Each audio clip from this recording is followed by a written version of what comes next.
데살로니가 후서 1장입니다.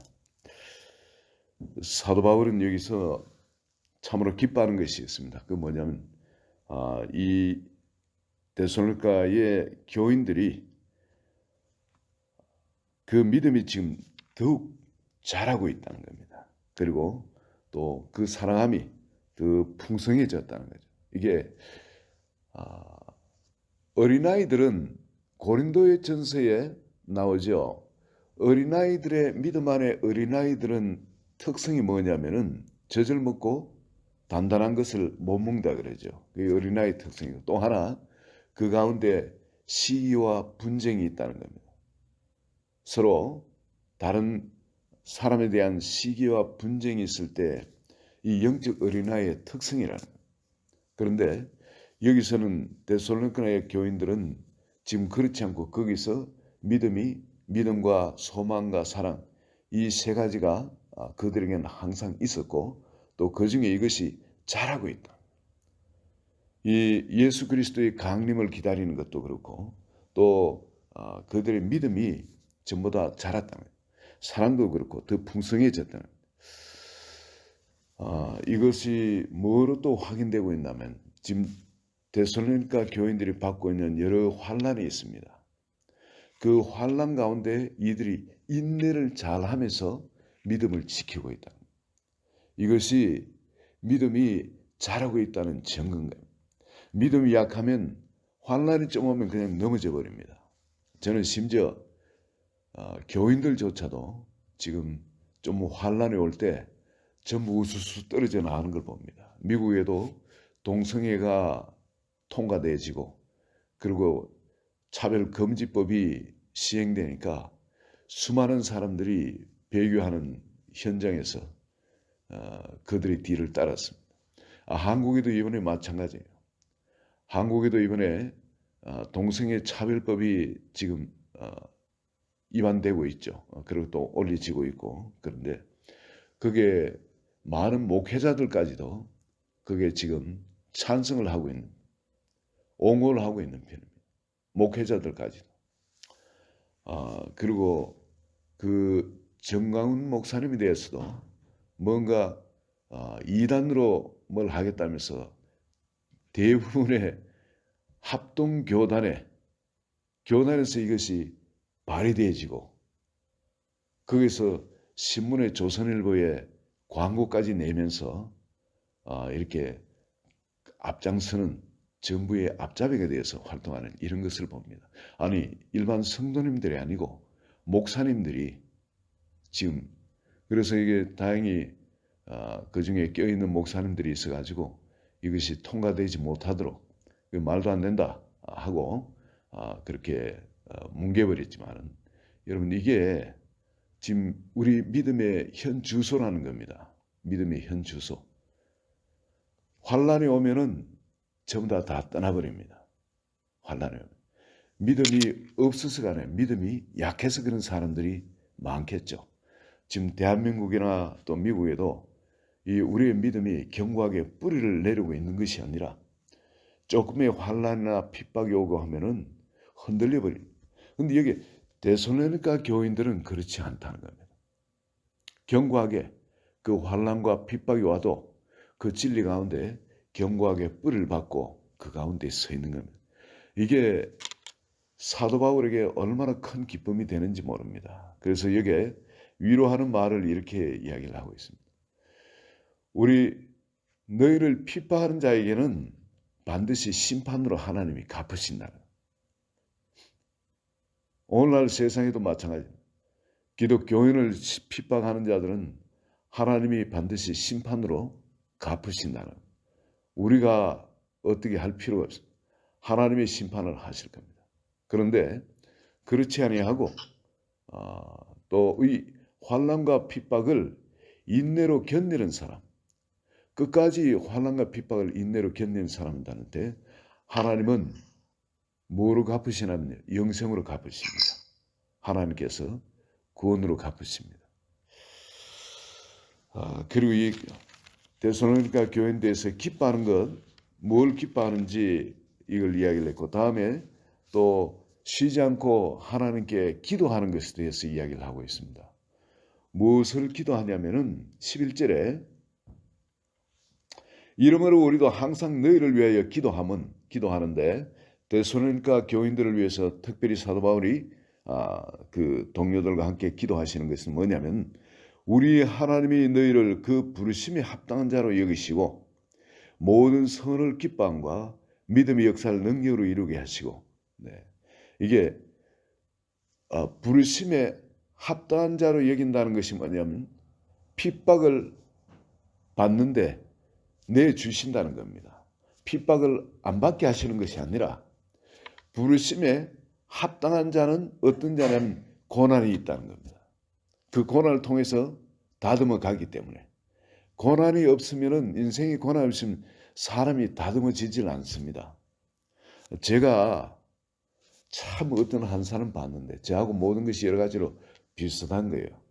그런데 그런 고난이 없이 쭉 이래 해왔는데 내가 너무나 궁금한 게 하나예요. 너무나. 이것은 뭐냐면 이 황성주 박사 이번에 와서 강의를 했는 그분을 만나서 너무너무 궁금한 게 있어요. 이 시작에는 이런 모든 것이 너무 비슷한 겁니다. 돌아서서 전도하는 이런 것도 비슷하고 그리고 열매들이 그때 막 일어나는 거 많이 일어나는 그것도 비슷하고 근데 사업을 시작했는 것도 비슷하고 그분이 또 그 뭐 어떤 리조트에서 사람들 수영해 하는 거 직원들 전 직원들 모아가 수영하는 거 보니까 그 직원 숫자도 또 우리 회사의 그 직원들 숫자하고 또 비슷하더라고요. 우리도 그때 양평 리조트의 직원들 전부 다 3박 4일 해서 그 한쪽은 삼성이 하는데 우린 옆에 건물을 빌려가 똑같은 거기도 컴퓨터 네트워크 사업부 여기도 이제 우리 컴퓨터 네트워크 그리고 같이 우리는 이제 복음으로 일하는 거예요. 복음으로. 거기는 어떻게 하면 더 영업을 잘할 것인가, 더 어떻게 뭘 실적을 올리는 거. 근데 우리는 여기서 어떻게 하면 하나님의 말씀이 제대로 은혜를 받도록 한 그 모든 여건을 그렇게 바꿔가지고 했었는데, 그리고 정말 소문나는 국가에 소문나도록 잘 됐던 것도 두 업체 같았는데, 저는 목회로 들어오고 일찍 목회로 들어왔죠. 그보다. 그런데 목회로 들어오고 나는 광야 생활이었습니다. 광야 생활. 근데 광야 생활하고 주님이 그때 60대부터 뭔가 일을 풀어주신다 하고 그러면 나는 40대에 목회를 시작하면서 그 환상을 받고 아니 60 같으면 다 된 거 아니야. 아니 이거 뭐 하는 거지. 한창 때 하나님 지금 쓰셔야지. 아니 그건 정말 황당하다 싶었지만은 설마 하고 했는데 정말 그대로인 거예요. 그리고 60대 시작할 때 어떤 사인을 주시면서 일을 하게 하셨는데 근데 이분은 보면서 이 강사로 이번에 왔는 것에 처음에는 몰랐습니다. 나중에 그분이 선정되고 어떤 강의일까 궁금했죠. 근데 그 강의에서 제가 은혜를 받았습니다. 참 그 논리적으로 지식적으로 꼭 필요한 말씀 참 그 필요한 때 잘 전하셨어요. 너무 감사합니다. 그런데 문제는 뭐냐면 그 속에 나는 정말 궁금했는 게 이분은 광야에 있었을까? 광야. 이런 이 성경에서 오늘 말하는 환난이나 시험, 핍박이 있었을까? 그분은 모든 게 외적으로 보면 잘 된 것 같아요. 지금까지. 옛날에 저처럼. 근데 저는 옛날에 제가 어땠냐면은 막 참 마음속에 처리 못하는 이런 것들이 우리 가나안 땅 안에 있는 그 여러 가지 성품들 그걸 처리 못해가지고 참 내 힘 안 됐거든요.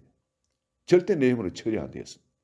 그런데 이 환난과 핍박 가운데서 이 저절로 이런 것들이 하나 둘 해소되어지고 녹아지고 부서지고 하는 것을 제가 경험했거든요. 그런데 이분은 과연 난 꼭 좀 만나가지고 묻고 싶은데 근데 나한테 기회가 안 오거든요.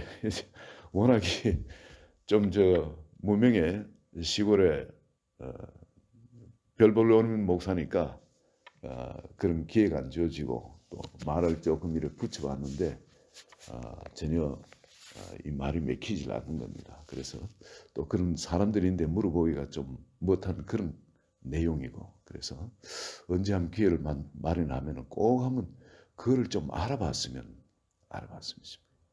왜냐하면 지금 있는 게, 나는 지금 우리 예수 교회 성도님 많지 않아도 우리 교회하고 주님이 나의 기업인데, 그분은 기업이 될 것이 세상 것도 많거든요. 어떻게 관리를 잘 할 수 있는지, 그러면서 그 사역을 동시에 잘 할 수 있는지 그 비결을 좀 배우고 싶은 겁니다.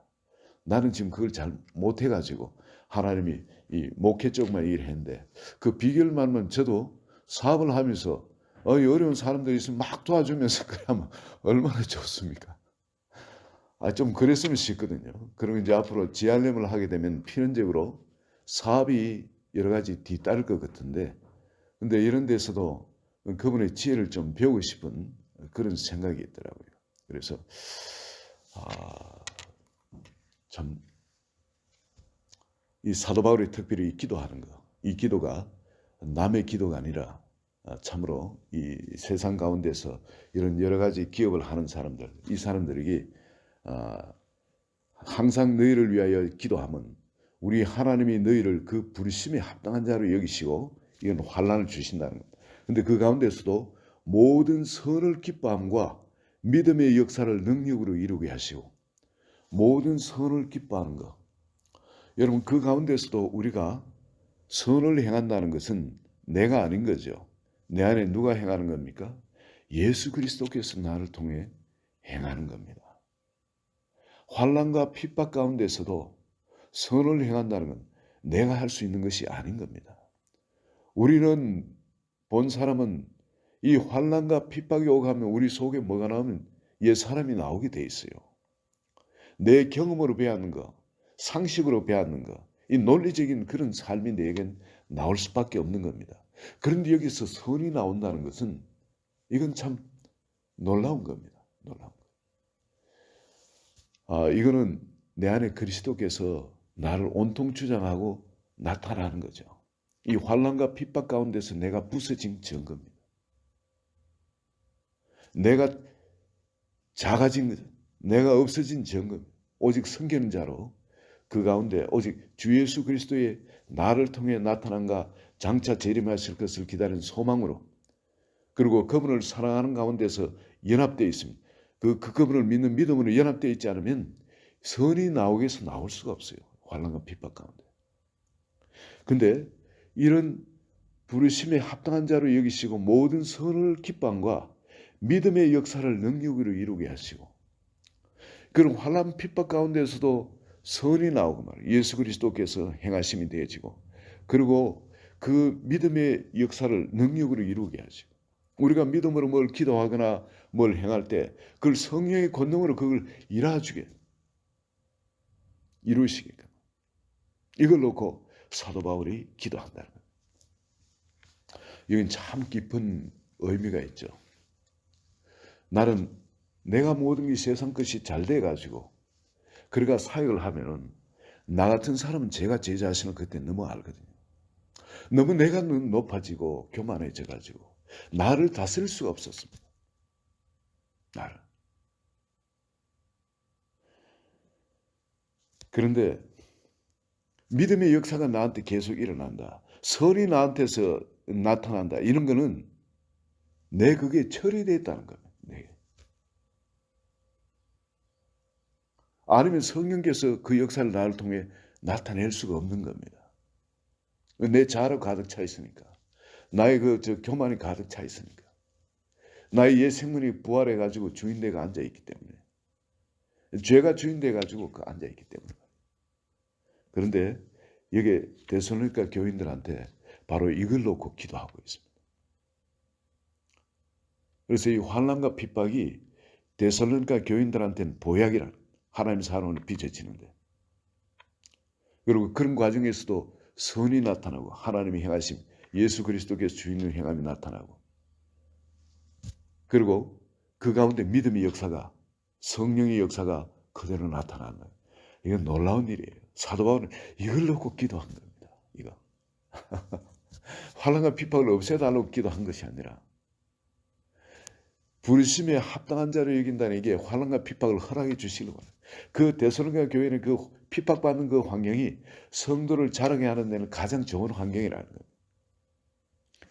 그리고 12절을 보시면은 우리 하나님과 주 예수 그리스도의 은혜대로 우리 주 예수의 이름이 너희 가운데서 영광을 받으시고 너희도 그 안에서 영광을 받게 하려 합니다.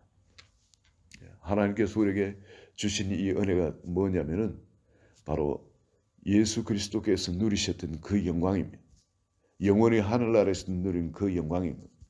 그것이 먼저 우리에게 주신 그 은혜가 그 은혜를 우리가 믿음으로 받아서 반응할 때 여러분 우리를 통해서 하나님의 영광이 나타납니다.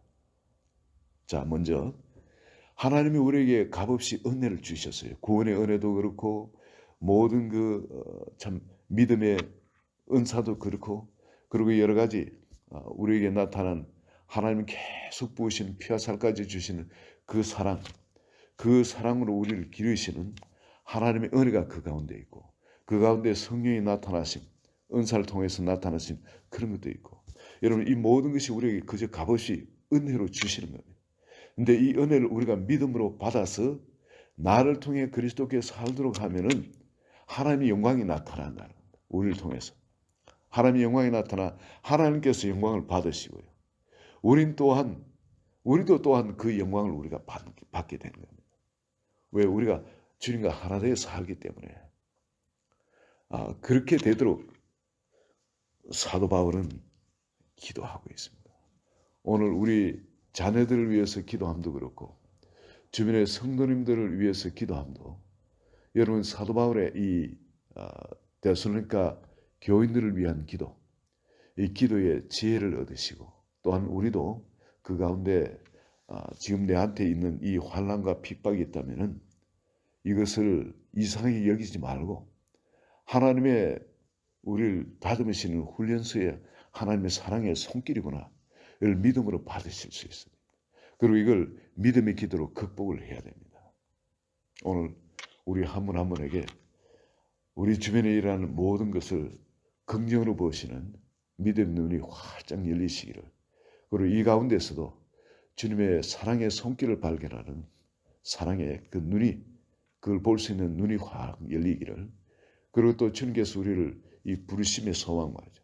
이 하나님의 영광 가운데 우리를 영원히 하나님 예수님 보좌 우편에 앉도록 우리를 부르시고 있는 그 영광을 구원의 완성을 바라보는 그 소망의 눈이 또한 활짝 열리시기를 예수 그리스도 여러분을 축원드립니다. 우리 같이 기도합니다. 좋으신 아버지,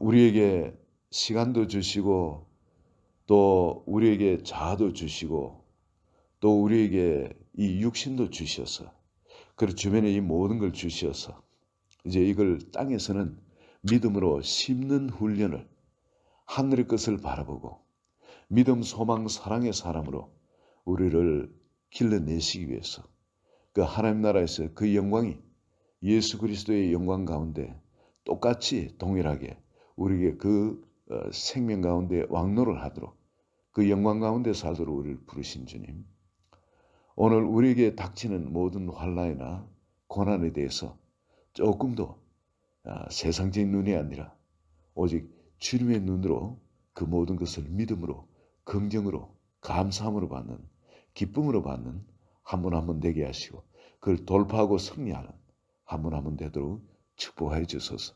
예수 그리스도 이름으로 기도합니다. 아멘.